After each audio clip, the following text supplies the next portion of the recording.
And here's the deal with these. A lot of the electronics and everything, all your furniture, when you get your furniture sprayed with a fire retardant, which most of them do, mattresses, a bunch of stuff associated with babies, unfortunately, is associated with fire retardants.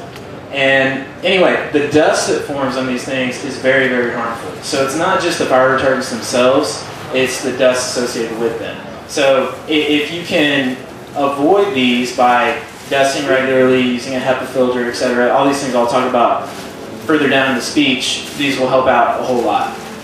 Fragrance, candles, perfume, cologne have fragrance. Can indicate the presence of 4,000 ingredients, many toxic or carcinogenic. Symptoms include headaches, dizziness, allergic rashes, skin discoloration. And I mean, if you look at any sort of bottle of anything you have in your home, most of them have fragrances in them.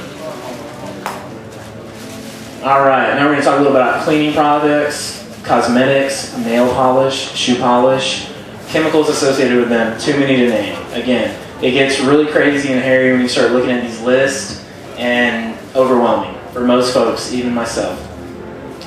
These are associated with learning, speech, and motor skill problems, cancer, reproductive disorders, respiratory diseases, causes your eyes, nose, throat, and skin irritation. All that not fun stuff you want to eliminate most likely if you can.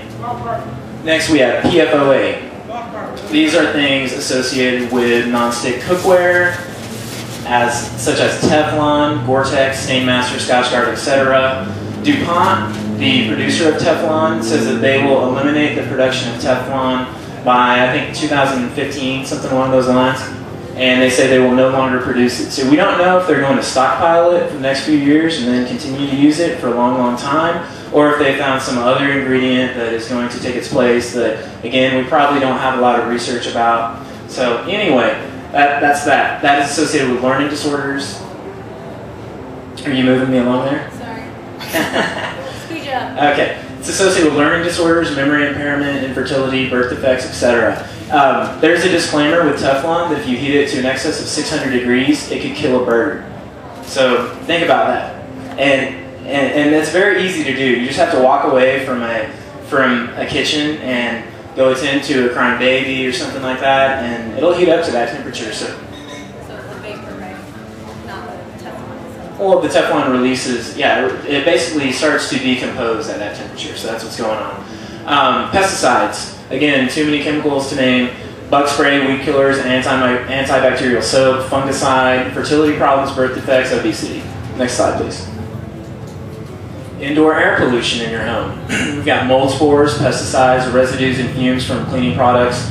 Fumes are off-gassing from products such as carpets and cabinets, i.e. formaldehyde. Chlorine gas is a good one. Respiratory infections, learning difficulties, difficulty concentrating, stomach illness, kidney or liver damage, asthma.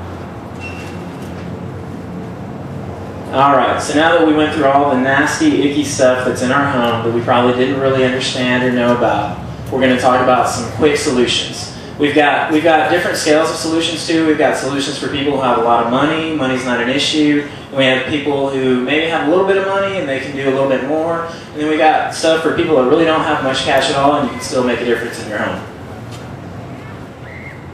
Plastics. We really cannot avoid plastics in today's day and age. But if we can avoid some, these are the ones to avoid. Number 3, polyvinyl chloride. The risks associated with these are phthalates and DEHA. Those are basically stuff that is in polyvinyl chloride.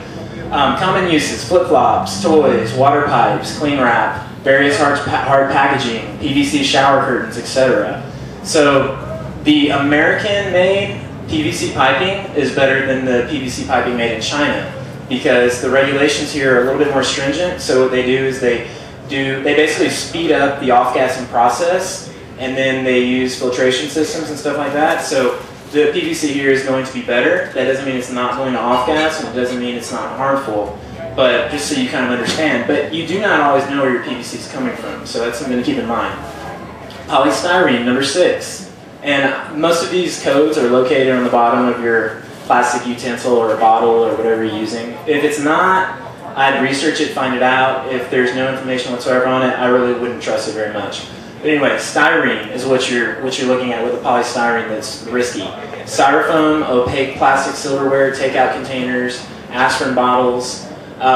This basically, what was it? It was a neurotoxin? It's a possible neurotoxin, but a known carcinogen. Okay, possible neurotoxin and known carcinogen. It's really hard to keep up with all these chemicals, but anyway, that's what you want to avoid with the polystyrene. Number 7, other plastic. This is where if it's not a 1 through 6, it's put in the other category. So, who knows what all's in this stuff. Polycarbonate is what it's called. What has been in the media a whole lot lately is BPA, and that is associated with the number 7 plastic very strongly. Things like baby bottles, canned food liners, sippy cups, sports bottles, 5-gallon water bottles, etc.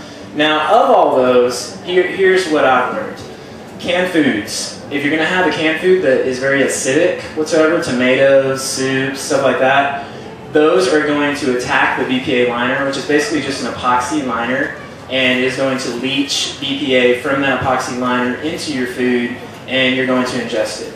So if you want to increase your levels of BPA, which I know y'all don't, eat a bunch of that stuff.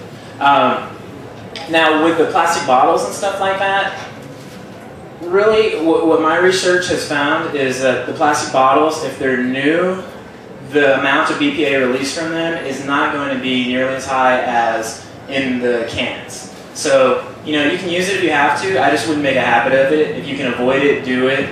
But you don't need to really be as concerned about that. Now, these are also, the BPA is also going to be on the under lid of your glass jars, anything like that. It has that little coating underneath it. That is going to be BPA as well, but I think it is a way better alternative than using a plastic container that is completely made with BPA. And, it's just a small portion, and hopefully your food or beverage or whatnot that's going to be in there is not going to come in as much contact with that BPA as if it's the entire container. Kitchen. These were some of our old pans. Look kind of gross, huh?